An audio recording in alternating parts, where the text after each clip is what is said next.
Previously, on my nostalgia road trip, I found 4 games in my closet: Kirby, Nightmare in Dreamland, Metroid Fusion, Super Mario Land 6 Golden Coins, and Pokemon Crystal. Replaying these games gave me a powerful desire to replay Pokemon Pearl. If you want to hear my thoughts on Pokemon Pearl, then please go check out my other video. Upon completing Pokemon Pearl, I was left with a reinvigorated love for the Pokemon franchise. It was a large part of my childhood. I spent many hours riding in the back of my parents' van, playing each of the first 4 generations. I watched the anime every Saturday morning, I collected the cards, I had stuffed animals, and I spent a lot of time running around my neighborhood with friends, throwing random spherical objects at each other. I have a lot of fond memories of going over to a friend's house to eat dinner in front of the television during the premiere of that year's Pokemon movie. Unfortunately, somewhere around 2009 or 2010, I made the choice to move on from Pokemon without even realizing it. I don't know what part of me decided I had outgrown the games and cartoons, but by the time Pokemon Black and White were due to release, I'd completely stopped paying any attention to Pokemon. I'd moved on to other edgier and louder games. I became very familiar with Halo Reach's campaign. I got really good at activating Call of Duty Black Ops Zombies music Easter eggs, and I played the most edgiest game of all, Minecraft. I wouldn't return to Pokemon until the summer after my freshman year of college, in 2014, when I would buy a 2DS and Pokemon X. So I completely missed Heart Gold, Soul Silver, Black, White, and Black and White 2. From what I read online, this is the case for a lot of Pokemon fans. Something that the game's designers wanted to change with the release of Black and White.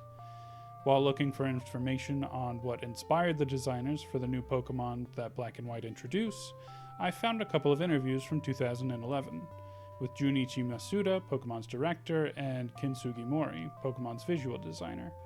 In these interviews, the 2 game designers discussed how they wanted Black and White to be a new jumping-off point for players. They explained that Pokemon as a franchise had developed a reputation for being a kids' game. They hoped that by giving players a new roster of cool Pokemon and writing a more complex story, that they could entice high school and college-aged players back to the series. Here I was, over 10 years later, being drawn in by these very ideas. With a newly invigorated passion for the series, I longed for more.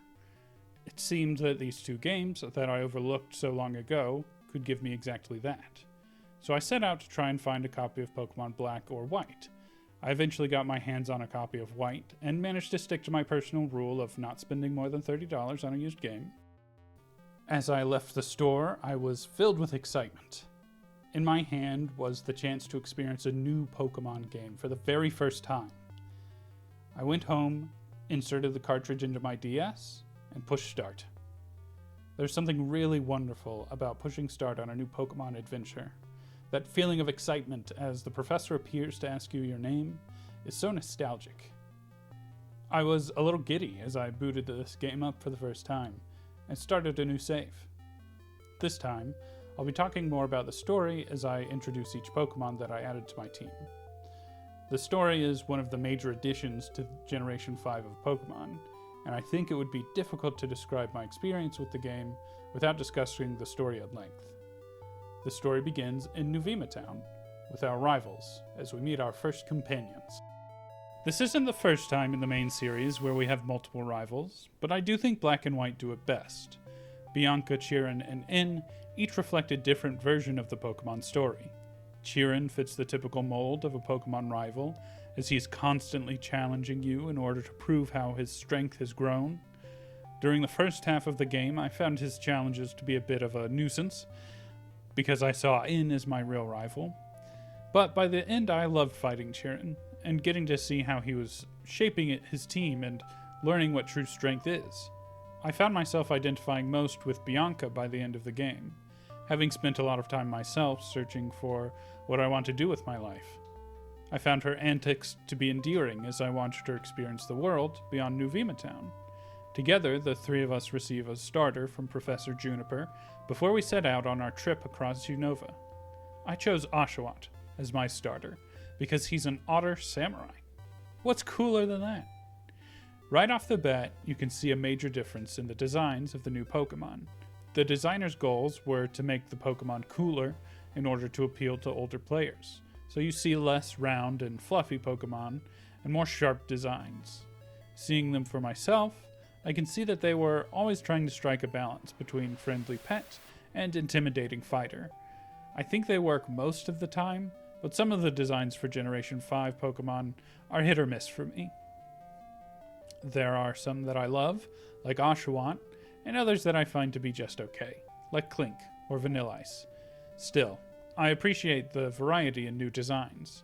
It's refreshing to see them go back to the basics and create this region's version of monkey Pokemon or dog Pokemon. Once each new trainer has selected their Pokemon, Oshawott for me, Tepig for Bianca, and Snivy for Chiron, it's time for the customary first battle, which we carry out inside. I really enjoyed this little introduction to our main cast. In a few short minutes, it's clear what everyone's personality is, and if you weren't getting it from the text, then you'll get the gist from their trainer sprite animations. Game Freak really upped the ante for the series with the new sprites. There's so much life and motion in the world thanks to the upgraded graphics. They found a way to combine the classic 2D sprites with the new 3D assets to create a lively and interactable world. After destroying my room and leaving my mom to clean up the mess, we go to meet with Professor Juniper and receive our Pokedex. With that introduction done, it's time for our heroes to take their first steps on their journey. We get a quick tutorial from the professor about how to catch Pokemon, and then we're off. I appreciate how Black and White present their tutorials at the beginning of the game. They sprinkle them throughout your path to the first gym. I found it frustrating in Pearl that I was all ready to set out on my journey, and then Lewis tells you to go home and talk to your mom, then gives you the tutorial on how to catch Pokemon.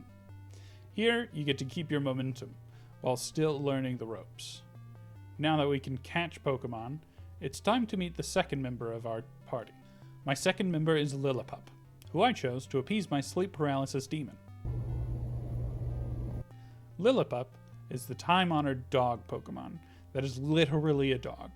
Still, the new animation style gives it a cute look that sets Lillipup apart from other generations. These new sprites are amazing. They are exactly what the series needed. It takes the beautiful sprites that the series was known for and gives them even more personality without losing any of the detail that made them so charming in the first place. I love seeing Stoutland's mustache move like it's flying in the wind. Oshawott in particular feels like they were designed specifically to show off the new animation style. His final evolution, Samurott, has so many big features, like his horn and big bouncy mustache, that are a joy to see move in the animation. He comes close to being a little over-designed, but the large features balance each other out and match the personality of a noble shogun. Seeing the early Pokemon and how unique their animations were really got me excited to see what else the game had in store for me, so I hurried on to our first town and arrived in time to meet this game's villains. The games I've spent the most time with are Ruby and Pearl, so I'm used to the misguided villains of Team Magma and Team Galactic. Those villains have somewhat understandable goals, even if their way of accomplishing them is bad. Team Plasma seems to be in the same boat. They want Pokemon to be safe and happy, but are trying to go about it the wrong way. After their leader Getsus makes a stir with his declaration about freeing Pokemon, Team Plasma leave to allow the crowd to ponder his words. It's here that we meet our third rival, In. According to Masuda, the core concept of Generation 5 is polarization. That's why they're named Black and White, two opposites of a spectrum. In is our opposite, here to free the Pokemon from their oppression and acting under the assumption that all trainers are hurting their Pokemon by capturing them. On the other hand, here we are, having just set out on our journey to capture hundreds of Pokemon. I really enjoyed every encounter with In. There is so much storytelling given to us through his dialogue and through the Pokemon he chooses to use in battle. Every time he appeared on screen, I was excited.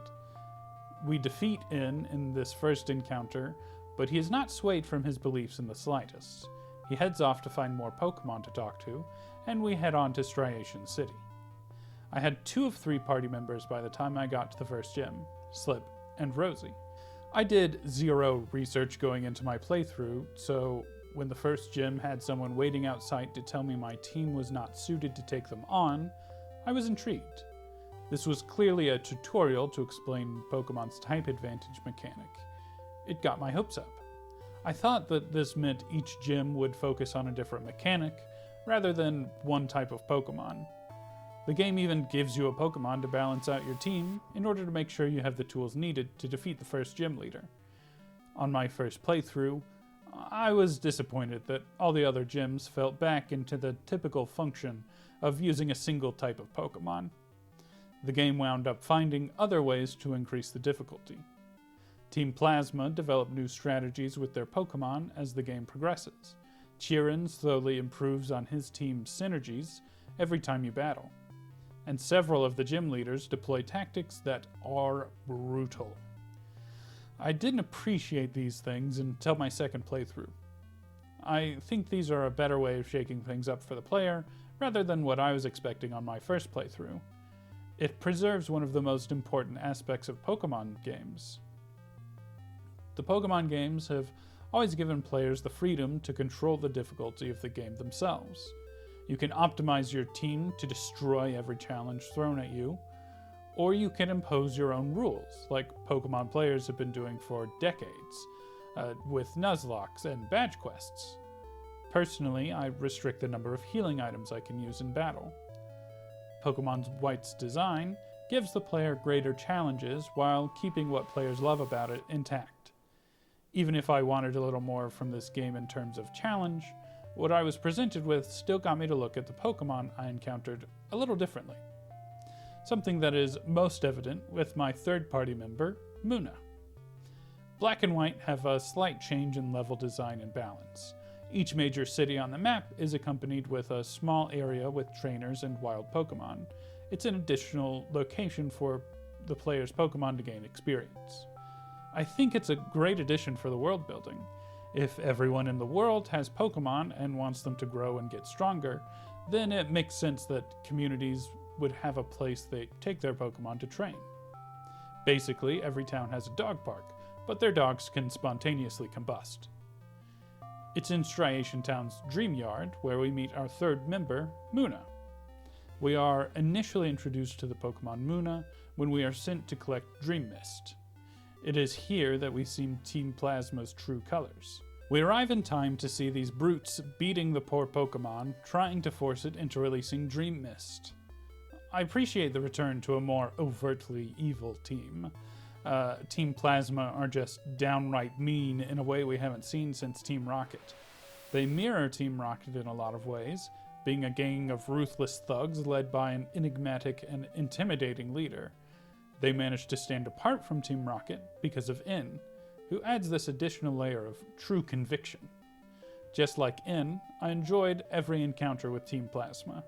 They were either hilarious to watch fail or satisfying to beat when you outsmart their dirty tricks. We don't have to do much this time, since Mama Musharna comes to Muna's rescue, but we will see plenty more of Team Plasma in the future. I was intrigued by Muna and Musharna's designs, and that's what made me want to add them to my team. They are rather strange looking, but in a very fascinating way. I thought Muna and Musharna were supposed to look like elephant embryos, but after some Googling I found out that Musharna is designed to look like an incense burner, crossed with an anteater. Either way, I love its look. I think the new animated sprites really gave the artists room to experiment. A static version of Musharna would look like a big pink blob, and be more difficult to connect with. Give it a little bit of animation, and the design comes to life. I named my Muna Shmoob, because I showed her to my wife and asked what I should name her. And my wife's answer was Shmoob. With our third party member in tow, it's time to head on to the next city and the second Pokemon gym. On our way to Narcine, it's important that we stop and rob all of the literal preschoolers of their allowance. They give you like $40, which isn't even enough to buy a single potion. But who cares? What do they need that money for? Lunch?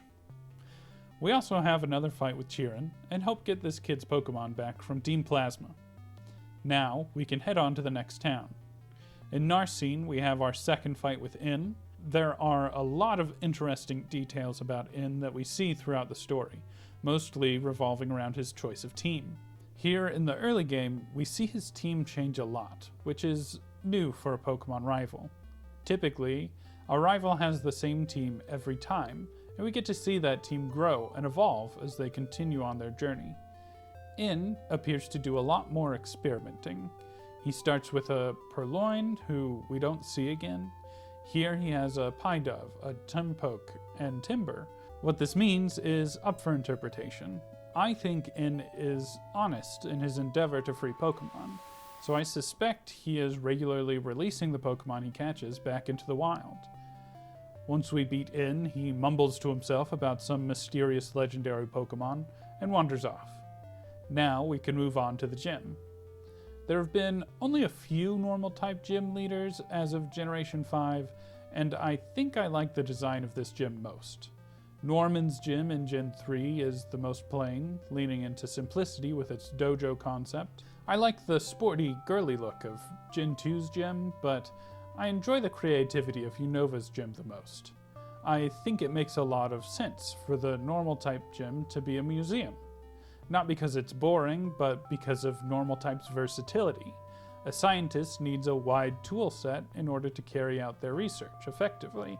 And boy, does Lucine have a surprisingly wide tool set for someone who only has 3 Pokemon. As I mentioned before, the gym leaders have better movesets and actual strategies. Lucine lulls you into a false sense of security with a couple easy-to-faint Pokemon, and then whips out a fully evolved Pokemon that hypnotizes the first thing it sees. At this point in the game, my Pokemon were still learning the ropes. Shmoob had one move that dealt damage, and was a long ways away from evolving. Slip and Rosie had some solid movesets, but I had only had time to get Slip up to a decent level for this fight. So Slip took out the first 2 Pokemon, no problem, then got hypnotized and fainted before I could wake him up. Rosie didn't have the levels to compete, so it took me a couple tries to beat Lucine. It was a wake-up call, a warning from the game to consider our strategies going forward, because they are going to try and throw some curveballs our way. I took this lesson to heart. When it comes to building a party in Pokemon, I typically look at each Pokemon as being a solution to a specific obstacle. Mostly I focus on making sure I have as many different types of Pokemon as possible. I rarely ever used moves to buff Pokemon and set up, because I figured that was just a turn I could use taking health away from my opponent. I didn't want to waste time trying to debuff the other team when they could heal or swap out. So when Pokémon White started giving me more complex challenges, I decided it was time to explore less blunt strategies. Who better to try one of these strategies out with than Musharna? It took a little bit of time, but once Shmoob was kitted out with Hypnosis, Dream Eater, and Psychic, then she was a force to be reckoned with. She could enter a battle at any time and shut down the opponent. Like I said, it took some time to get her there. The early game was rough on all of my Pokemon, but it made the investment all the more worthwhile. It made for a great story, because I started with this cute, squishy elephant thing, and helped her grow into a larger, cute, squishy elephant thing that could wipe foes off the map. It got me to look at each member of my team as a toolbox, rather than a handful of differently shaped hammers. This made me even more excited to see what the new Pokemon game had to offer, and what strategies they had to experiment with. Next stop, Sky Arrow Bridge, on our way to Castelia City. I really enjoy the fresh take on environments for Generation 5. There's a clear effort to show off their ability to design large 3D environments with the bridges that you cross, mountains that you climb, and especially the lead up to the Elite Four.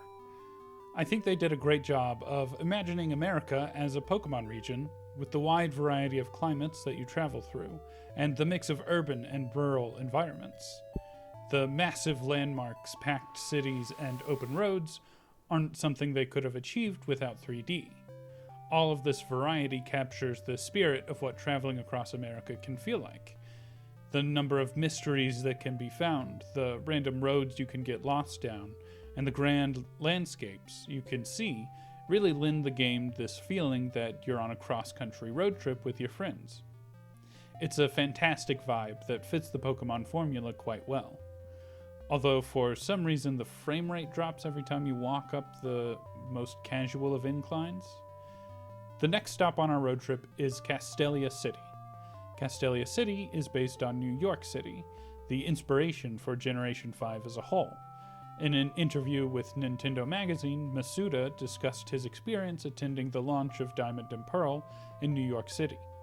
He talks about how he loved exploring New York and seeing all of the different people of the world coming together in one place. He wanted to design the next game around the idea of a place that is made up of all these different cultures. I think he captured that feeling in a really wonderful way. Each of the gym leaders represent a different facet of Unova's culture. So far we've seen a gym leader with a passion for fine dining, and another representing science and history. Soon we'll get to know Berg, and his love of art. It gives Unova a unique personality, while also making the gym leaders more memorable and involved in the story. Castelia City captures the feeling of being in New York quite well, with its bustling streets and excitable citizens. There are a plethora of interesting NPCs to talk with here. You can help form a street dancing trio, sample some local cuisine, and even wander into an office building full of overworked employees who are fueled by the desire to battle with their Pokemon. After exploring the city, we can head to the third gym for our next badge. Before we can take on Berg, we have to help deal with another Team Plasma incident. Team Plasma stole Bianca's precious Munna and refused to give her back. We eventually corner them in an abandoned office. Here we get another glimpse at how sinister Getsus is. He gives us a big speech about how Unova was created by one trainer, who harnessed the power of a legendary dragon in order to unite the people of Unova. The way Getsus tells it, he makes it seem like the only path forward for uniting the many different cultures of Unova is through force. Fortunately, we have Berg here to speak up and point out the poor logic in Getsus' speech. The people of Unova are united through common ground, not fear. Getsus is smart enough to see he's cornered, so he returns Beatrice's Munna, and Team Plasma make their escape. Now we can take on Berg and his bug-type gym. The Castelia City Gym is where I realized that the developers chose to use gyms as a showcase for the 3D graphics, rather than challenging puzzles. A complaint that I have with Black and White is how the typical gym puzzles aren't puzzles at all. Each gym looks fantastic, that's for sure, but I found myself wishing for something more complex to give me a break from battling. Still, it's hard not to appreciate the effort that went into designing these environments. Once we push our way through these walls of honey, we can fight Berg. I didn't have much trouble here. Rosie squashed his bug Pokemon, and Slip came in to cut down Dwebble. With a third badge under our belt, it's time to head to the next town. But first, Bianca wants to meet up. At this point in the story, Bianca has had a rude awakening. She's out of her depth as a small-town girl in the big city.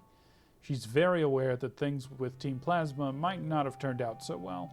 So she decides to try and become stronger. As a way to test her newfound strength, she challenges us to a second battle. This battle gives us a lot of excellent storytelling. It's an example of the designers finding ways to unite the gameplay and storytelling of these games in order to create a more nuanced tale, and they do it through little details with Bianca's team. Most notably, all of her Pokemon are underleveled for where we are in the game. Berg's highest level Pokemon was 23, but Bianca's is 20. The other detail is Bianca's use of super potions.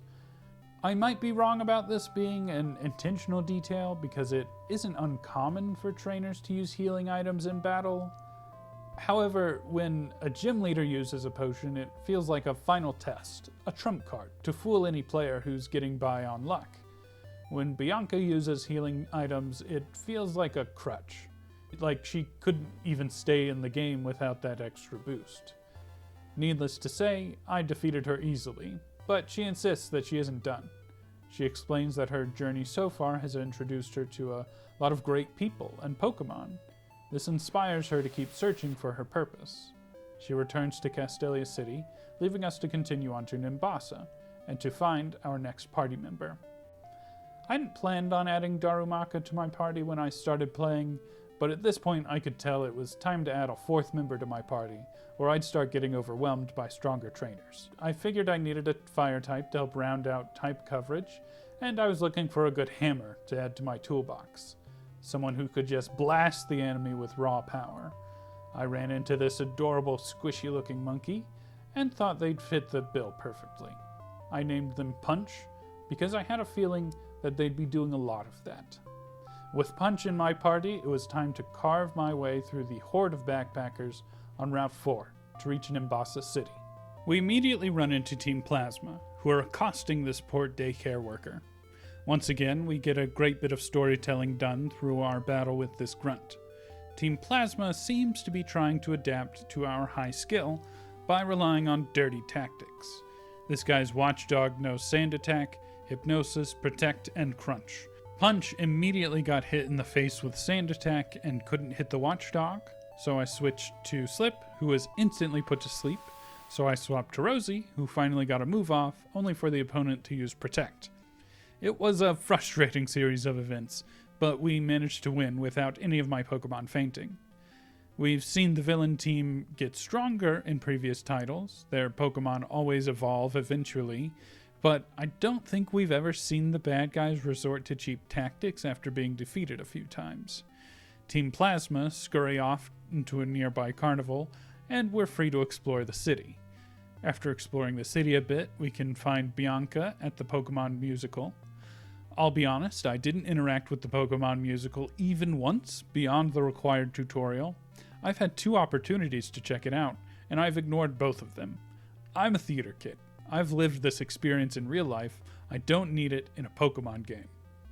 On our way to the 4th gym, we run into In again, who asks us to take a ride on the Ferris wheel with him.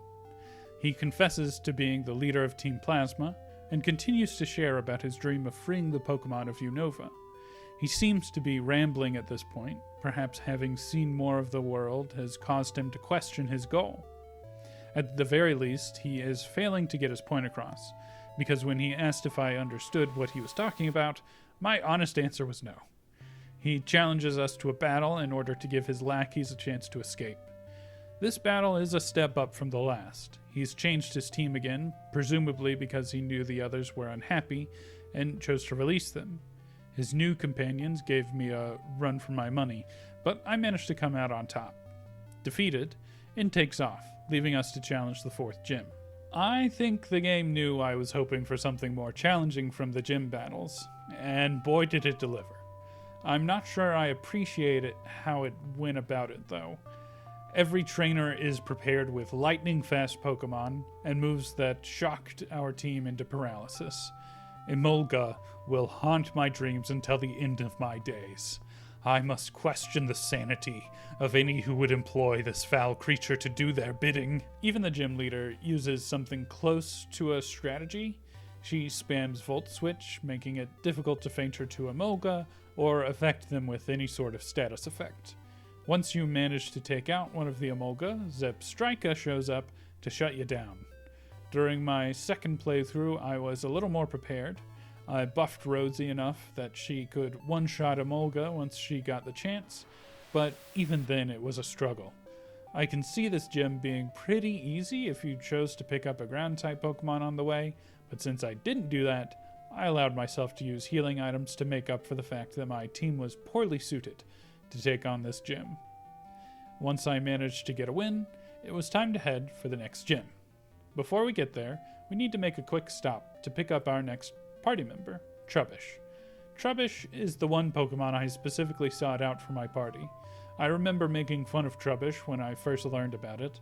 I hadn't paid any attention to Pokemon for some time, and when I came across Trubbish, I assumed it was a result of running out of ideas. Having now played Pokémon White, I can say I was very wrong. Its literal trashy design fits right into the urban environment produced by all that humanity living in one place. I think it is a fresh take on an old design like Muck. Muck is inspired by a similar environment. It's a sentient blob of waste. Trubbish is a similar take, but with more detail to match the more advanced hardware it lives on. I love Trubbish for how it shows us just how far the series has come. Or maybe I just identify with Trash the older I get. Trubbish is one half of a dynamic duo that would help me get through the mid-game challenges. But before I talk about the other half of that duo, we need to make it to the next city. As soon as we make it to Driftvale, we are greeted by the city's gym leader. He blames us for letting some members of Team Plasma get away, and tells us that we have to help capture them again if we want to challenge him. We are free to explore the city as we search, and it's here we can find our first triple battle. I enjoy the triple battle style for its chaotic gameplay.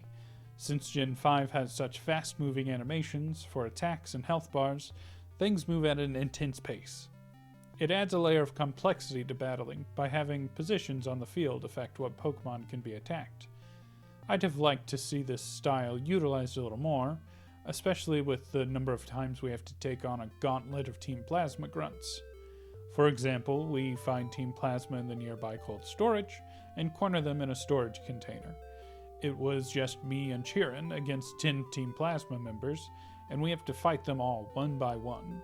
It would have been the perfect place for a triple battle, and would have really helped sell the feeling of this dangerous fight in close quarters. Instead, we fight through a conga line of knights. Once Team Plasma is apprehended, we are free to challenge the gym. But on our way, we find that Getsus has once again appeared to ruin our day. He makes some lightly veiled threats to Clay and convinces him to release the freshly captured Team Plasma. If it isn't clear yet, Team Plasma are as shady as can be, but we won't discover their true plan for a while. For now, we have to be content that there are people like Clay who are willing to stand up to them.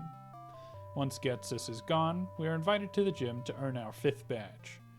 I was very well equipped for this gym with Slip at the front of my party. As a result, I don't have much to say about it. So we're going to skip ahead to Chargestone Cave, where I met my 6th team member, Ferroseed.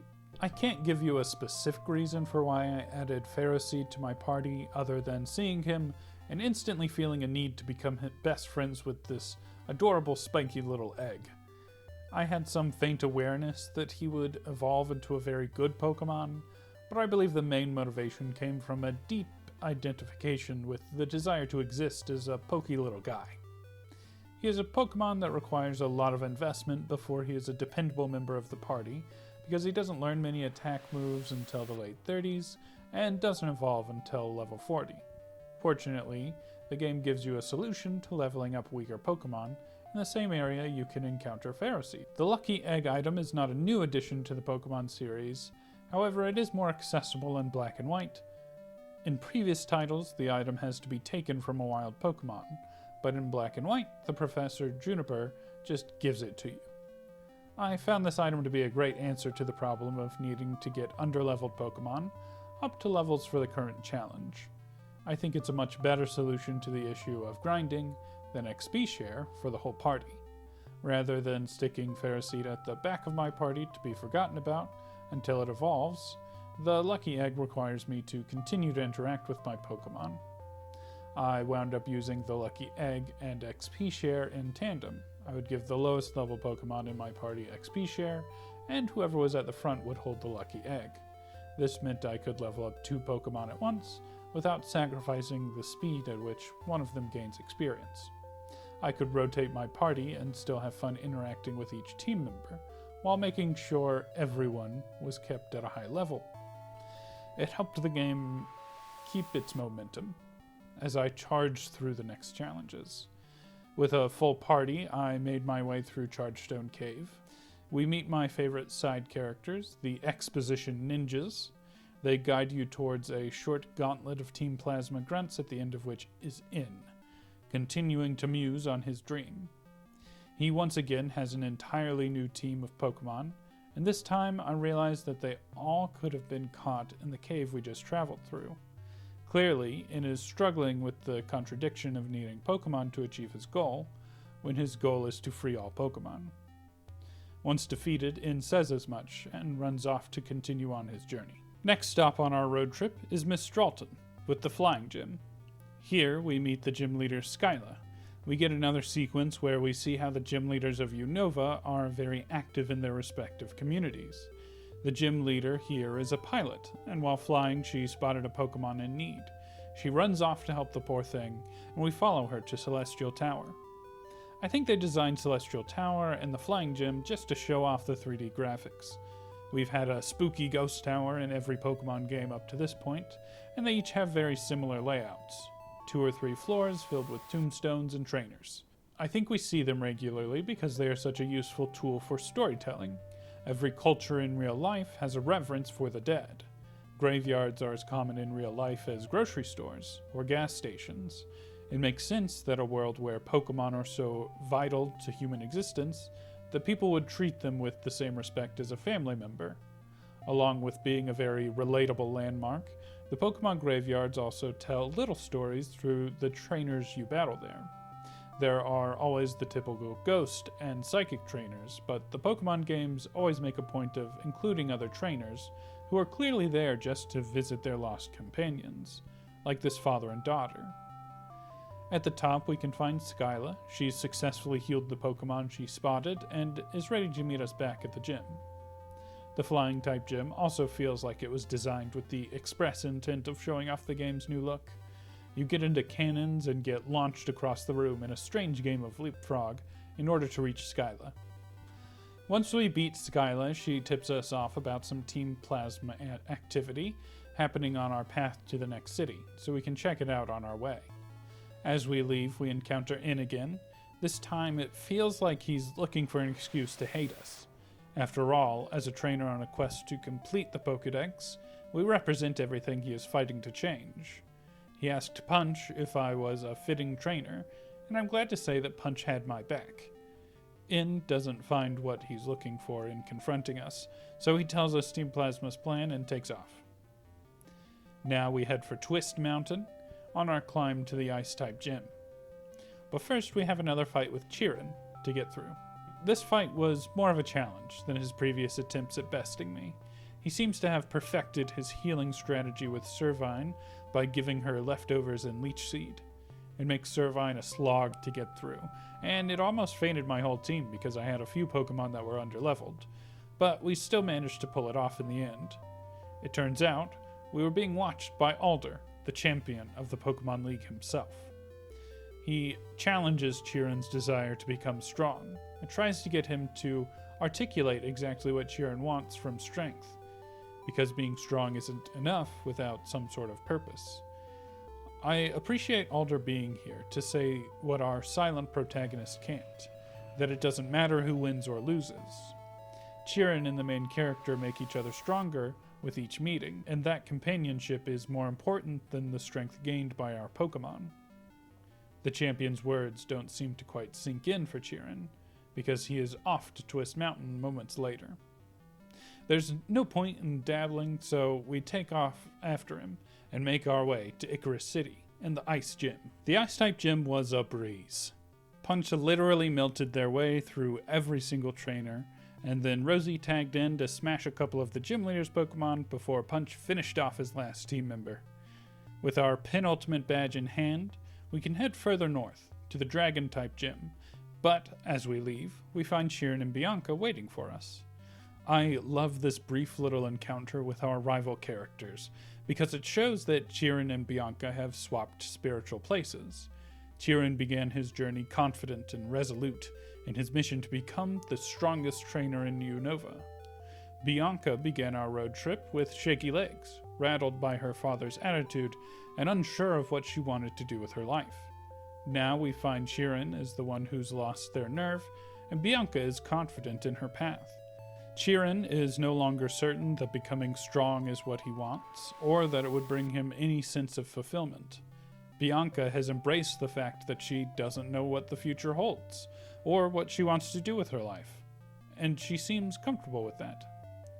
Unfortunately, any potential revelations our friends might have here are interrupted by our friendly neighborhood exposition ninjas. The Ice Gym leader appears and calls them out of the shadows. They tell us that Team Plasma are indeed up to no good, and then vanish again. So it's off to Dragon Spiral Tower to stop Team Plasma. Dragon Spiral Tower is the type of level design that I wish we saw a little more of.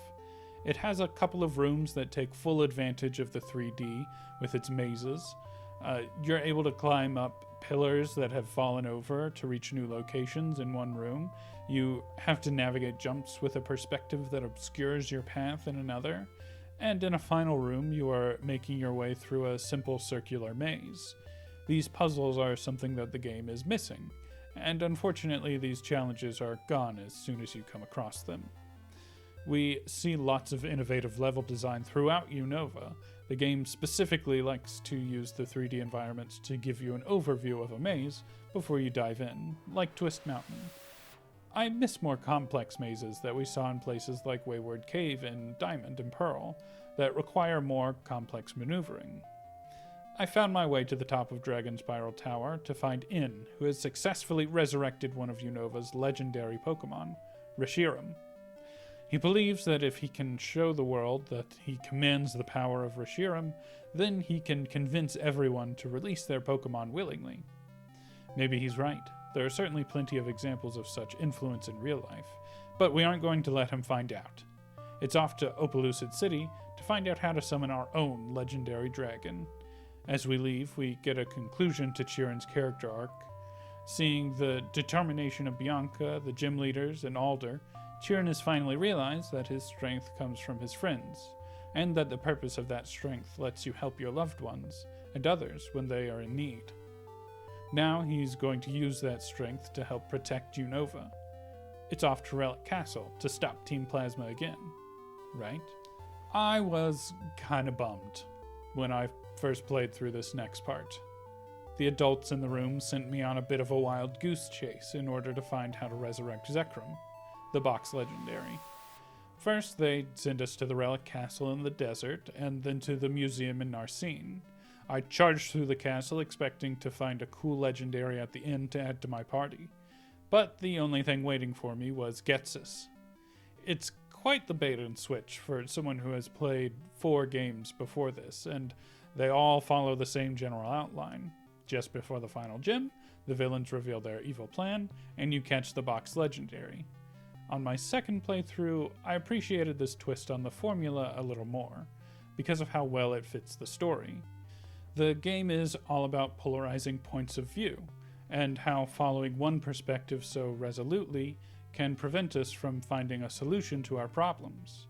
If we found Zekrom here and immediately fought In, then we'd be feeding into the polarization of Unova. By forcing us to wait for Zekrom to appear until the exact right moment, then we are forced to take the time and consider what the real story is here. We head to Narcine to get the stone that Zekrom is supposed to pop out of, but no one knows exactly how that's supposed to happen. The only people who might have some clue are the gym leaders in Opelucid City. On our way to Opelucid, we get one final battle with Bianca. She's made peace with the fact that she doesn't know where she's going next in life, but is confident that as long as she keeps moving, she'll figure it out. Honestly, same. In Opelucid City, we get one more evil speech from Ghetsis and learn a little more about the origins of Reshiram and Zekrom. The 2 dragons were once a single entity, but were split in 2 when their masters, 2 brothers, began to fight over whether to build a new world based on truth or hope. The 2 fought to a standstill and eventually called the fight off, but their sons kept on fighting and pushed Reshiram and Zekrom to continue fighting until they destroyed the Unova region. In the end, the 2 dragons rebuilt the region, then disappeared, never to be seen again. It's a muddy story, and one that raises more questions than answers. It certainly makes it seem like Ghetsis might be right to take Pokemon away from people, because we impose our own selfish desires upon them. The 2 brothers destroyed Unova because they were too busy fighting for their ideals, creating 2 extremes when they ultimately wanted the same thing. But we've seen plenty of people and Pokemon existing in peace and thriving because of their relationship with each other. Alder even pointed out that Ghetsis has no way of knowing that Pokemon really want to be set free. It has spoken to our Pokemon multiple times, and they've always said they were happy. According to,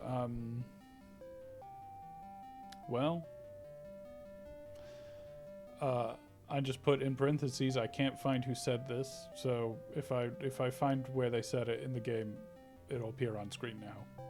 But they said, Pokemon aren't forced to remain in their Pokeball. Pokemon aren't forced in their... They said, Pokemon aren't forced to remain in their Pokeballs. They allow themselves to be caught. In may have a point. There are almost certainly Pokemon being used by their trainers for selfish reasons, but there are even more examples of Pokemon and people making each other better. Forcing everyone to free their Pokemon will cause so much more harm than good, so we have to stop him. First, we have to earn our final gym badge. Yeah, it's a little clunky to have us do this while In just skipped all 8 gyms, but this is still a Pokemon game. The Dragon-type gym is a solid final challenge ahead of the Elite Four. I felt like my party was truly tested and proved themselves to be ready for the final challenge ahead. There are a lot of tough battles that require me to keep changing up my strategy. Punch might be able to handle Dino and Fracture with a flaming punch, but Druddigon would come in and shut down physical moves while dishing out tons of damage with Dragon Claw. So I would change to the 1-2 punch of Face of Man and Spike to slowly drain his health. By the time I reached the gym leader, I was confident that my party was ready for the Elite Four. I climbed the mountain that is Victory Road and arrived at the Elite Four. On my first attempt, I quickly learned that I was not prepared. My team was all around the 40 to 45 level mark and needed to beef up for the challenge ahead. It didn't take long to get my team ready. In my first playthrough, I just went back to Victory Road and fought ants and moles until everyone was at 50. In my second playthrough, I did the same thing but got everyone to level 55 because of a certain final battle coming up. Shout out to this Poké-Nurse. This is one of my favorite additions to this generation. The dungeons in White and Black are more vast than previous games. There are caves that span multiple levels and towers that stretch higher than previous games. Having these handy little checkpoints is a great addition to compensate for larger levels. I think it's a great bit of game design that they aren't free either. You have to fight the nurses and beat them in a battle before they'll heal your Pokemon.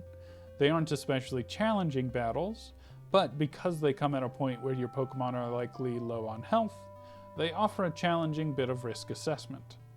After a little grinding, I was ready to take on the Elite Four. At this point, I'm going to recommend that if you, like me, somehow manage to avoid all spoilers for this game and how it ends, then you should skip to this time and get my final thoughts. The finale of this game is one of the greatest in the Pokemon series and is absolutely worth experiencing for yourself. I was nervous going into the Elite Four. I didn't know what types each of them were focused on or anything else about what Pokemon were on their team. The fact that I was squarely defeated by the fighting type trainer on my previous attempt only added to my anxiety. However, my fears turned out to be unfounded. With a team of well-trained Pokemon, each Elite Four member was a disappointingly simple challenge. None of the fights were clean sweeps. I always lost a Pokemon or two, but I never felt like I was in any danger of losing. I defeated each of them and made my way to the champion, hoping that In would provide a greater challenge, and I was not disappointed. Final warning for spoilers. In awaits you at the top of the Elite Four, having just defeated Alder. He's so close to realizing his purpose of becoming champion and using his influence to manipulate the people of Unova. But his misguided existence prevents him from taking that final step until he defeats us. Where better to have your final showdown than here, where the Pokemon League champion fell? Apparently, there's a much better place, and it's been underneath your feet the entire time. That's right, Team Plasma have been stealing people's Pokemon to use as labor in order to build their secret base underneath the Pokemon League. My jaw dropped at this reveal. It's so silly, but I love it so much. but there's hardly any time to take it in because we have to finish this.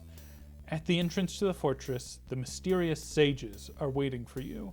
They've hovered around your journey like pesky little insects, trying to steer you or even deter you from venturing on.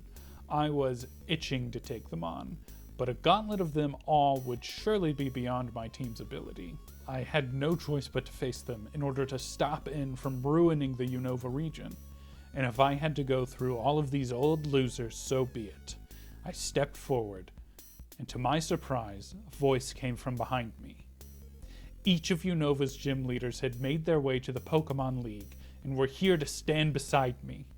I got chills as each gym leader stepped in line, prepared to face the sages in order to give me an opening to continue. Until this point, I hadn't given much thought to how the game had given me a little more time with each gym leader compared to previous titles. In each city, you get a moment to talk with most of the gym leaders and even go on little side quests with them. Where in past generations, gym leaders were bosses at the end of a level, stoic and intimidating, this cast were given a little more personality and presence in our story. Gym leaders in Pokemon have always been a staple, and some of the most memorable characters in the game, because they have such iconic designs. By bringing them in here at the finale, the game builds on that standard and gives them agency. They chose to come to Unova's rescue because they care so much about their community. With the way clear, it was time to enter Team Plasma's fortress. You are escorted through the castle by the exposition ninjas. They tell you cryptic things while also explaining how to get around the place. We meet Anthea and Concordia, who tell us more about In's past. Getsus raised him in isolations. The only other living things he ever met were Pokemon who were all mistreated by their trainers. It certainly gives him a good reason to want to free all the Pokemon of Unova. This confirms that he's been brainwashed and raised to believe that he's some sort of chosen one. I think the game does a good job of making it clear with each interaction we have with In that he's not the villain exactly, that he's misguided and able to be reasoned with. It adds a little more weight to the final battle. This is a fight for the Unova region, and perhaps even In's soul. We enter the throne room and approach In, sitting upon his throne of lies. Knowing he has a legendary on his team is concerning, and another unprecedented situation. Never before have we faced another trainer wielding the power of a legendary Pokemon. Still, my team got me this far, and all of Unova is at stake, so I pressed onward. He summons Reshiram to his side in preparation for our final battle, and in response, our stone begins to shine with power, summoning forth Zekrom. Zekrom is the final member of our team. He replaced Shmoob. Unfortunately, Shmoob's Hypnosis and Dream Eater combo just weren't cutting it in the end game. We thank you for your service, Shmoob. The fight within is a challenging one, but my team was well suited to taking him down. Reshiram beat Zekrom and Face of Man, but they still got them weak enough for Slip to finish off. Punch obliterated Clink Clang with one flaming fist. Spike crumbled Carcosta to dust. Punch came back in to suplex Zoroark. Spike weathered the terrifying storm that is Archeops, and Punch came in for the coup de grace. I defeated In and proved him wrong. Me and my team are a living example of Pokemon and humans working together to make each other stronger. We weren't here for selfish reasons. The gym leaders didn't come all this way for their own benefit. We put our well-being on the line for the sake of Unova and won. Then Getsus comes strolling into the room. I'd kind of forgotten about Getsus. I was so fixated on this final battle within and all of the fanfare leading up to it that I hadn't given a second thought to this creep pulling the strings. His fight was brutal. It took me a couple of tries to get through. His team felt almost tailor-built to counter mine. Cofagrigus, the one that's on screen right now, is a wall that Zekrom struggled to break down. Bouffalont was just another wall, just as resolute as the first one. Seismitoad could extinguish Punch and nullify Zekrom if he was still up. Bisharp could take out Spike. Electros could handle Slip and Ferrothorn. If I managed to get through all of that, then Hydreigon could just Dragon Pulse me into oblivion. The fight with Ghetsis just feels dirty, even when Ghetsis isn't pulling any dirty tricks. Where the fight with In is a noble conflict between two worldviews, the fight with Ghetsis is a desperate struggle. I didn't stand a chance, and wound up spending most of the time healing my team just to stay in the game. Once I managed to get his Hydreigon out of the way, the rest was manageable, but it was an intense battle. Unfortunately, it was intense for all the wrong reasons. Don't get me wrong, I love that Ghetsis is our true final opponent. I want him to be here to confirm just how evil he is and reveal to everyone his true plan.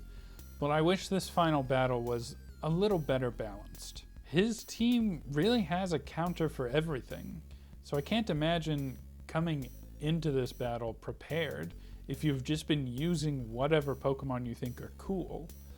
Anything short of a team optimized for Ghetsis is going to struggle, resulting in a battle of attrition where you're spending more turns healing than attacking. I think this final fight would be more meaningful if it was a little easier. Just enough that Ghetsis isn't one-shotting every single Pokemon with Hydreigon. Still, I can't say I was disappointed when Ghetsis' final Pokemon fell. A sense of relief washed over me as I could finally claim victory. Chiron and Alder escort Ghetsis away, and we get one final moment with In. Seeing us come all this way, supported by our friends and working alongside our Pokemon, has shown him that he was wrong. He isn't sure what he'll do next, but seems determined to continue on his journey and find where he belongs in the world. It's here that I realized that, just like the other games in the series, Pokémon White isn't really our story. In other games, it always feels like our Pokémon's story, but here it feels like In's. Sure, we are the ones who defeated all 8 gym leaders, fought the Elite Four, and saved Unova, but that was just our journey. The story belongs to In. It's In who has spent all his time traveling across Unova and learning about its people. Through the simple act of talking to people and getting to know them, he's had his worldview forever changed. He kept on his path for Reshiram and changing the world by force because he believed that was his purpose. But now he sees that he was wrong. That path given to him isn't the one he has to take. I think that's why his last words to us are to follow our dream. He's seen what happens when he follows someone else's dream without question. And he's seen what we are willing to do to protect our dream and those of our friends. Now he wants to find that for himself. I appreciate the ambiguity of In's path at the end of this game. I think we all, at one time or another, spend time walking down a path in life only to find it was the wrong one for us. Some of us do this a few times. Discovering this can feel like being in free fall until you find your footing again. In is happy to jump into that free fall for a while in order to find the path that's best for him. But if you know what your dream is, chase after it with everything you've got.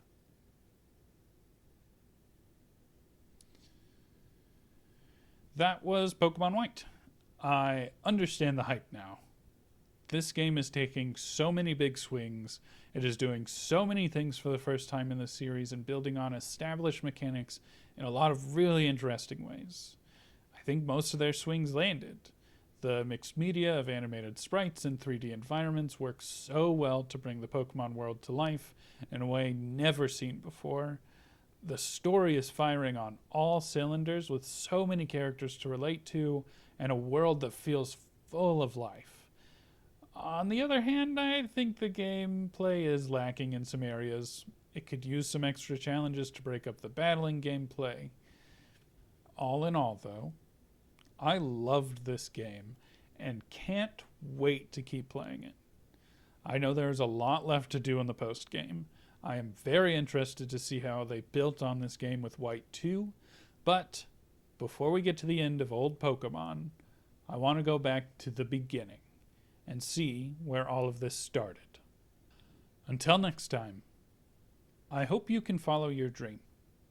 And if you don't know what that is, I hope you can find it.